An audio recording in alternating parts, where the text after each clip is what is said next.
Kennedy and I just sharing our nachos recipes. Right. Vegan style. Sounds delicious. Outnumbered overtime. OT, baby.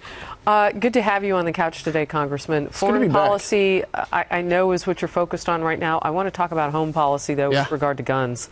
The president shifted so quickly to this conversation about guns per terrorists who a lot of times blow stuff up. Right. Yeah, I knew the pivot was going to happen. I was kind of blown away when it happened immediately.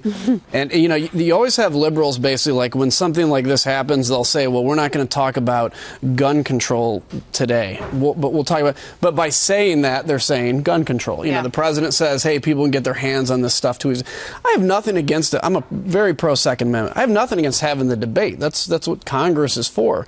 But this is not the appropriate time. And frankly, this was a tool of a guy that I obviously don't know alternate history, but my guess is even if he couldn't get his hand on an AR-15, he'd have found some way to walk into that nightclub and kill people. Or he would have had someone else buy it for him, which is how most criminals get guns. They don't break into homes and raid the gun cabinet. They have usually a girlfriend or a woman they know is not on any terror list or law enforcement list, and they go buy the guns for them. So I live in Illinois, and Illinois was the last state to approve concealed carry. And I'd set up to that point to people. I'm like, look, Illinois already has concealed carry. And, oh, shocked, they didn't know that. No. People that break the law conceal and carry every day in Chicago. The only people prevented from it are law-abiding citizens. Do you honestly, and about gun control, because that's such a good point. And I'm going to talk about this on my show tonight on FBN, because I think it's really important. At 8 p.m. Eastern, 5 in the West.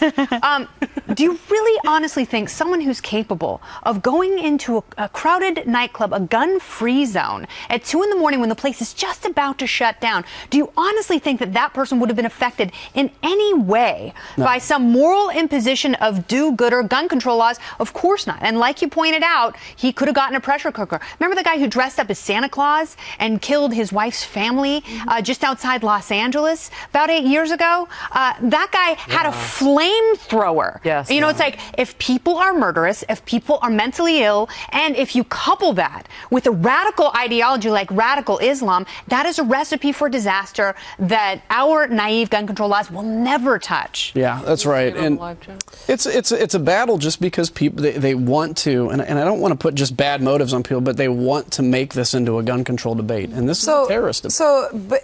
But is it a reasonable question for people to ask? How did a man who was investigated by the FBI 2 times in very recent years able to walk in and buy these 2 guns within days of carrying out an attack in which he killed 49 innocent people? Yeah, I personally think it's an absolutely reasonable discussion to have. Now, he was a security guard. He was an armed security guard. What about the security company? Why didn't the FBI reach out to them and say, hey, this guy's a whack job? One of his coworkers, who is a cop, looked at this guy's behavior and said, here is someone who was obviously a danger to the rest of us and the community. Here's a person who's talking about religion. Here's a person who's making very specific threats, who was stalking Daniel Gilroy, the police officer, 30 text messages, 15 phone calls a day. And so the guy's like, you know what, I quit. I can't be around this guy. That's how crazy it is. But so then the FBI director, James Comey, during our live version of Outnumbered, he said there's nothing that he believes that the FBI could have done differently to prevent this. And then we spoke with Mike Baker, and he said, that's probably absolutely right. There's nothing they could have done differently within the laws of what they can do in an investigation. So do those laws need to change? Does the investigations that take place need to be different? So that's where the big discussion is going to be. Number one, if somebody's suspected of maybe having linked to terrorism, maybe there's a temporary list they can be put on where they're prevented from buying a weapon. Does that fall within the Constitution? Those are the questions. But he made a great point about, yes, within the law, they probably did everything they could. But I remember just a year or 2 ago fighting battles on the floor of the House of Representatives about the Patriot Act. Even my own party, Republicans who are seen as, fairly hawkish, many in my party were saying it's time to get rid of the Patriot Act. It's time to get rid of, the bulk data collection, which is basically just your phone records that you get when you pay your Verizon bill. It's the same information. So we may have a turn back to saying let's do stuff like that again, but it'll only be a year or 2 until people say, well, we're overstepping. We end up in this seesaw. Congressman, let me ask you, this brings to me national security front and center. A lot of times people talk about election season, economy as number 1.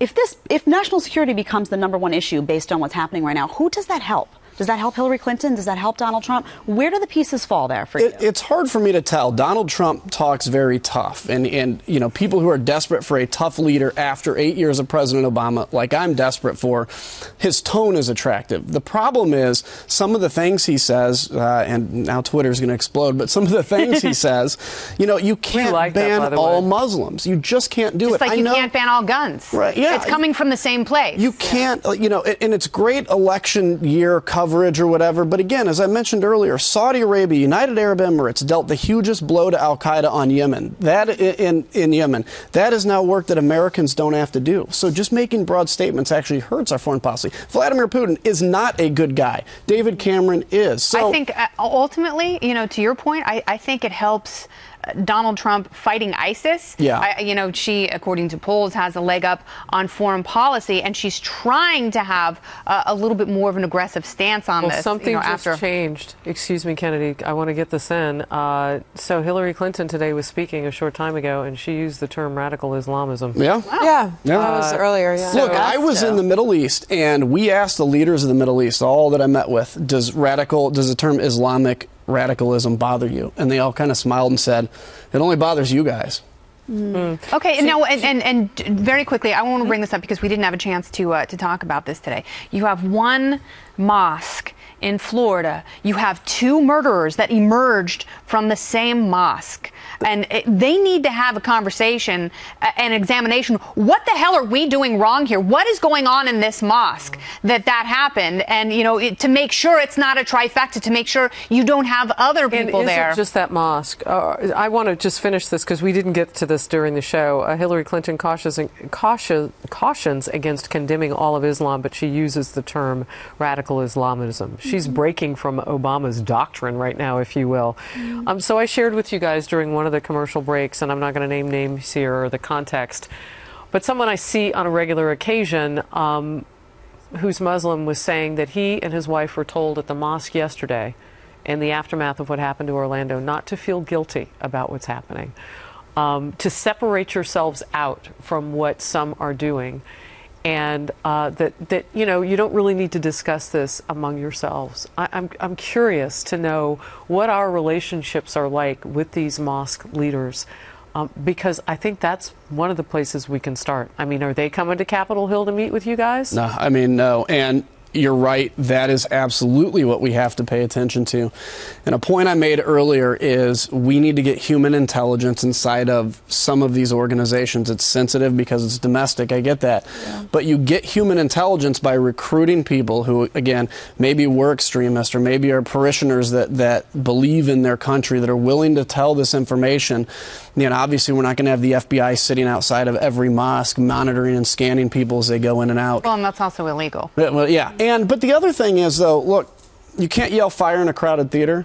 I think if somebody is inciting terror against their country or inciting to kill the innocent, that falls under yelling fire in a crowded theater. And well, then get a warrant for it. I think you Right. would find plenty of judges who would sign a warrant for that kind of surveillance. yeah, and we're all for one. There's no way we should be getting around warrants on this. But this is where we have to look at how to deal with these issues. Well, you can thank the FISA courts in your beloved Patriot Act, and maybe have a reexamination of that as well. A question from one of our Facebook Live viewers, and it's such an excellent one. Why didn't they revoke his citizenship after he went and they knew that he was in Saudi Arabia? He came back and then they thought he'd met with this guy with Al-Nusra, and then they figured out he had, and that guy was the first American suicide bomber. I mean, when can we have firm discussions about when that happens? Yeah, I mean, it's a good question. I don't know if going to Saudi Arabia and having a conversation who we met with reaches. I mean, I was just in Saudi Arabia. He was on my born trip. here. He's Right. as much an American citizen as anyone on this couch. Yeah. But I think, look, if somebody goes overseas and joins ISIS or joins a terrorist organization, they automatically revoke it. Well, Like you've committed treason. Yeah. Right. Yep, absolutely. Do you think we'll get to the point where we'll see that happen or no? I don't know. I hope so. I mean, I hope we get to the point where we look at somebody that is swearing allegiance against this country and revoking their citizenship and being able to see this. But look, all this talk, there's all this idea that somehow there's a magic formula that we just haven't stumbled upon yet that we can stop all this from happening. anybody can have any intention in their heart, and until they take that first step to reveal it, a Facebook post or, buying a gun, whatever that is, we don't know. You can't screen people's intentions, and that's the problem. We're dealing with humanity, and we're dealing with humanity within a blessed Constitution, which is fantastic. We need it, obviously, and it becomes a very difficult situation. All right, very good. Thanks for being here. Thank you. And we'll see you Enjoyed it. back for Outnumbered at noon Eastern on TV tomorrow.